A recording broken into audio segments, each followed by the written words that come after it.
Everyone has past lives. Even if you don't believe in past lives, you've led many of them, those past versions of yourself. In my current life, I'm a business strategist and a healer.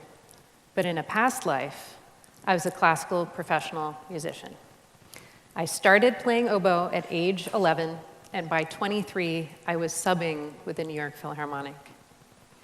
But tonight I'm going to talk to you about what music taught me about people, about community, and the unconventional path that brought me here to a stage in Overtown without an instrument in my hand or a single sheet of music. Tonight I'm going to share with you how music can teach us how to heal. Overtown has past lives too. Imagine it's the mid-1950s. You're dressed in your finest, and you're on your way to the historic Lyric Theater, right in the heart of the Little Broadway Entertainment District in the Harlem of the South. You're there to see Count Basie and his orchestra. You're dressed in your finest, the lights are glimmering, an usher takes you to your seat. You sit down, you take off your hat, and you settle into the red velvet seat.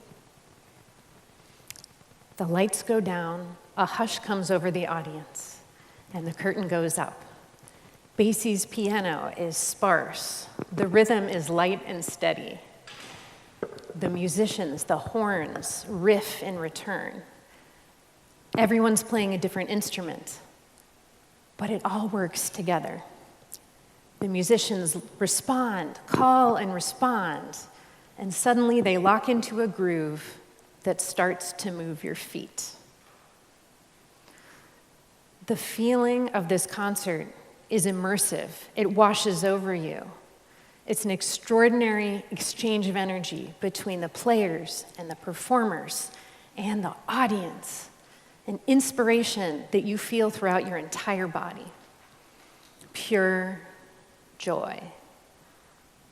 And if that performance weren't enough for you, pretty much, if you were lucky enough to live in that time in Overtown, you could see all of the best acts from everywhere.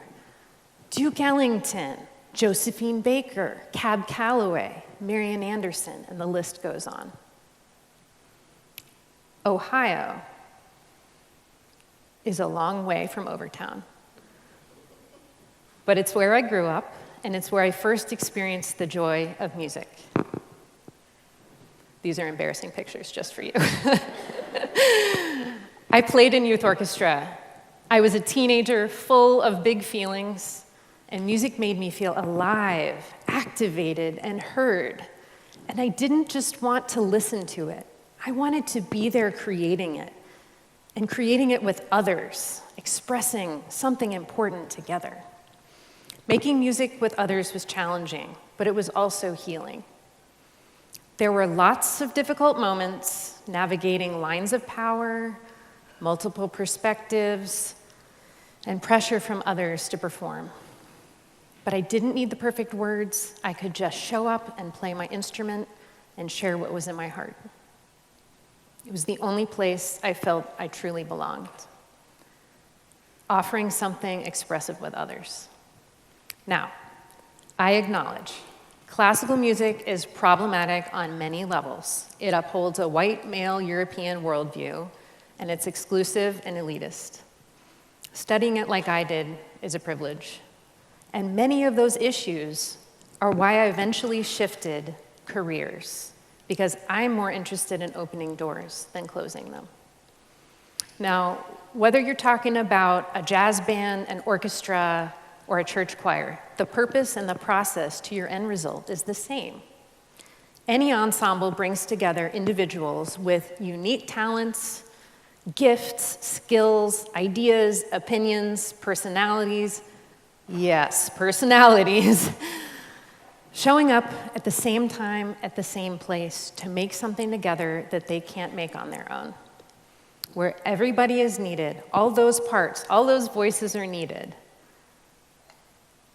They don't have to agree on everything, but they just have to have enough common ground to make it work. That's why rehearsal is diplomacy. it's negotiation. Full of starts, stops, failures, and refinements. Overtown already has deep wisdom about how to manage starts, stops, failures, and refinements. I'll tell you how music guided me toward healing, and to do that, we have to talk about trauma. 11 days after 9/11, I walked into Trinity Church on Wall Street, past those photographs pasted on the gate of the faces of the people who were missing and lost in the collapse of the Twin Towers. I sat down, I put my instrument together, and I prepared to tune the orchestra. That's something the oboe does, by the way. The musicians were somber, and there was a desire to connect and to mourn together. Now, we were there to play Dido and Aeneas, which is an opera written by Henry Purcell in 1688. And the tragedy of the opera mirrored exactly the grief and the experience that we were feeling at the time. Devastated by her lover's broken promises, the heroine decides to sacrifice herself to her grief and her betrayal. "Remember me, but forget my fate," she laments. Let's hear the words of that final part of the opera. The soprano is Kirsten Flagstad.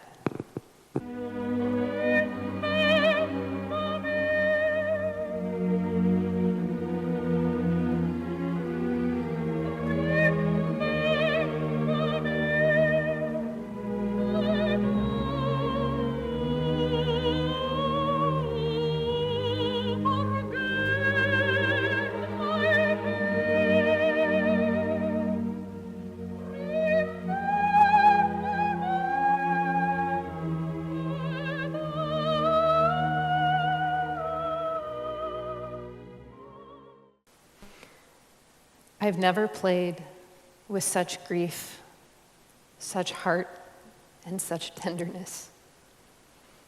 When no words will suffice, music can offer tremendous healing. Healing that we seek after heartbreak, grief, and trauma. That's something music taught me. We have the power to heal from grief, from trauma, from heartbreak. It goes better when we do it together in concert with each other. Fast forward to my current life. I'm a business healer. I coach, I strategize, and I apply energy healing to clients to help them process what they've lived through and move beyond what's been holding them back from experiencing what they like in what they lead and in what they live. Because often just talking doesn't actually get you where you want to be. It involves the deeper work of listening, not just listening to respond like a musician, listening to understand like a healer. It involves an invitation to go deeper into what's buried, something that can be very painful, generational, and also beautiful. That's where breakthrough lies, and it takes time and work to get there. But it's so worth it. And what I've observed about getting there is that the path starts with being heard and witnessed and held by another.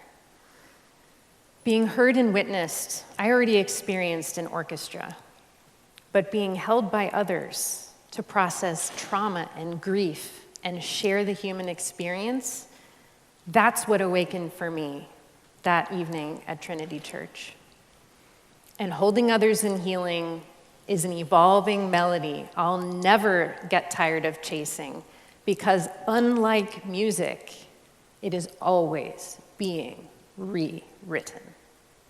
And the liberation that follows, well, you can imagine. Music and community hold both joy and tragedy. But collective healing, that's something that only happens when the whole ensemble shows up to play the performance, ready or not. And here's what I've learned about that kind of healing. It starts with being heard and witnessed. It happens when people create space for each other to process what they've experienced. It grows when we remember we don't have to agree on everything to hold each other through the hard parts. It's that kind of ensemble healing that I see when I look at Overtown. You've been showing up for each other through displacement, through development, through stops, starts, failures, and refinements.